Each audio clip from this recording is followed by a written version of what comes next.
C'est beau une ville la nuit, mais c'est vite déprimant quand on n'arrive pas à la photographier. Oubliez les antidépresseurs, appuyez-vous plutôt sur votre trépied, ça va bien se passer.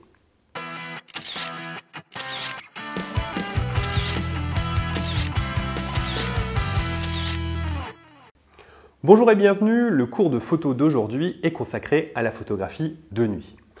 La photo de nuit englobe bien des sujets tels que les photos de feux d'artifice, les photos de la lune ou encore les aurores boréales. Autant de sujets passionnants sur lesquels nous aurons l'occasion de revenir très certainement. Mais aujourd'hui, nous allons voir comment réaliser une photo de paysage urbain de nuit. Pour commencer, prenons par exemple les illuminations de Noël ou un paysage éclairé par les lumières de la ville. C'est là l'occasion de réaliser de magnifiques images pleines de couleurs. Des photographies assez simples finalement, avec même peu de matériel ou pas de matériel pour peu que l'on s'y prenne correctement. La première question est donc quand faire les photos?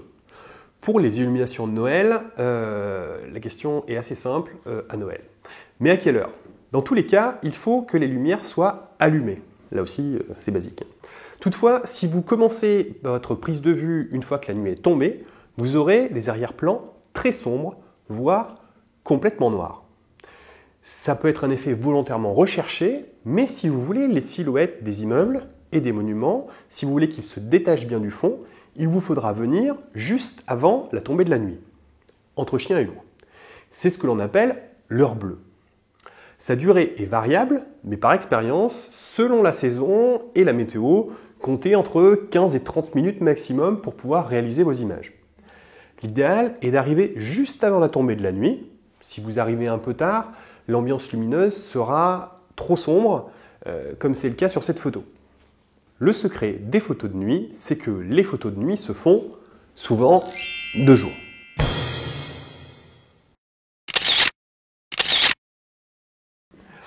L'idéal est de poser l'appareil photo sur trépied. Vous pouvez baisser la sensibilité ISO, 100 ou 200 ISO, pour obtenir une image moins bruitée sans craindre les flous de bouger.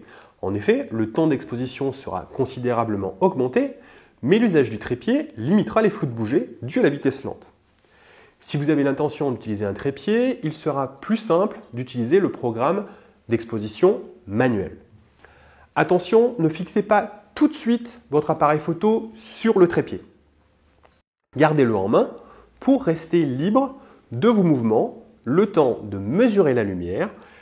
Quel que soit le programme d'exposition utilisé, même en manuel, vous obtiendrez toujours une bien meilleure exposition en mesurant la lumière correctement, plutôt qu'en laissant faire les automatismes de l'appareil ou en jouant avec les corrections d'exposition.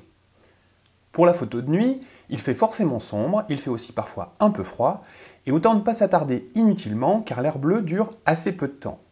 Vous aurez donc tout intérêt à choisir directement la bonne exposition plutôt que de multiplier les essais.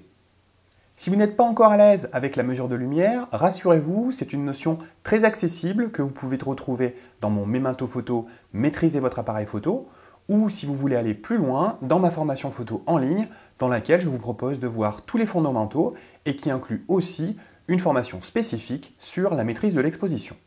Si vous avez un joli ciel bleu bien dense, c'est un gris moyen. Mesurez la lumière dans le bleu du ciel et ajustez vos réglages manuellement. Ils ne bougeront plus. Vous pourrez ensuite poser votre appareil photo sur trépied pour affiner tranquillement votre cadrage. Si vous n'avez pas de ciel bleu sous la main, cherchez un gris moyen dans une zone de pierre ou de bitume éclairée par les lumières de la ville. Cadrez cette zone et rien que cette zone. Ne cadrez ni les lumières ni les ombres profondes et faites votre mesure de lumière directement sur ce gris. Vous pouvez choisir d'ouvrir le diaphragme et de garder une vitesse assez rapide pour figer les mouvements ou au contraire de fermer le diaphragme et d'augmenter le temps d'exposition pour avoir de jolis flous de mouvement. Pour la mise au point, si votre autofocus patine par manque de lumière, débrayez l'autofocus et ajustez la mise au point en manuel. Le recours au Live View pour faire la mise au point peut s'avérer particulièrement utile. Je vous joins un lien sous la vidéo vers le cours sur la mise au point en Live View. Un accessoire bien pratique pour faire des réglages de nuit est la lampe frontale. L'intérêt de la lampe frontale par rapport à la lampe de poche, classique, c'est qu'elle vous laisse les mains libres pour manipuler le matériel. Autre intérêt, les lampes frontales sont souvent équipées d'une lumière rouge. Si c'est le cas, privilégiez l'usage de la lampe rouge car elle éblouit moins et vos yeux s'habitueront plus facilement à l'obscurité, une fois les réglages effectués. Autres accessoires intéressants, le déclencheur à distance.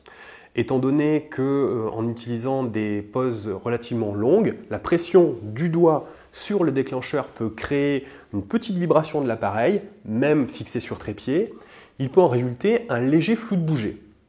Pour éviter cela, utilisez un déclencheur à distance ou le retardateur de votre appareil photo. Avec le déclencheur à distance, plus de doigts sur le boîtier, donc plus de vibrations. Et avec le retardateur, l'appareil aura plusieurs secondes pour se stabiliser avant de déclencher. Samedi prochain, je vous propose d'apprendre à photographier les objets déco. Nous verrons comment mettre en valeur les objets et obtenir de beaux flous d'arrière-plan. Je recevrai Muriel, blogueuse, qui nous expliquera comment elle fait ses photos pour son blog et nous partagerons ensemble quelques astuces.